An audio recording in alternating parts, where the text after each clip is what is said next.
জয় নিতাই, রাধে রাধে। সবাই কেমন আছো? আশা করি সবাই ভালো আছো। চলো তোমাদের সঙ্গে একটা রেসিপি আমি শেয়ার করব। তোমরা হয়তো করো, কিন্তু আমি করি, আর আমার খুব প্রিয় এই রেসিপিটাই।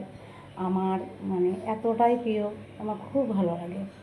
তা আলুটা অনেককে হয়তো অনেক রকমের নামে বলে। আমি মিষ্টি আলু বলি, দেখো মিষ্টি আলু বলি, আবার কিশোর আলু বলে, হয়তো বনি ফেলেছি তোমরা বুঝবে না। আর এটা হচ্ছে মূলো। মূলো দিয়ে আর এই আলু দিয়ে একটা চাটনি করবো। এর মধ্যে অনেক সবজি দেওয়া হয়, হয়তো বেগুন দিলেও ভালো লাগে, কিন্তু বেগুন দিলে তার মধ্যে চিনি যদি দিই ভালো লাগে না। তা আমি চিনি ছাড়া টকটা খেতে পারি না, ওই জন্যে আমি চিনি দিব বলে আমি মূলো দিয়ে আর এই আলুটা দিয়ে চাটনি করব।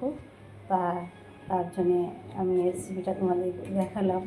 আমার খুব প্রিয়, সত্যি খুব প্রিয়। আমি খুব ভালোবাসি এই চাটনিটা, আমার খুব ভালো লাগে, তাই তোমাদের সঙ্গে একটু শেয়ার করলাম। তোমাদেরকে কার কার ভালো লাগে একটু কমেন্ট করে জানিও। আমার সত্যি আমার খুব প্রিয় জিনিস করে আমি তোমাদের শেয়ার করলাম। এবং রান্নার পরে গোবিন্দকে ভোগ লাগাবো, লাগানোর পরে আমি আবার তোমাদের দেখাবো।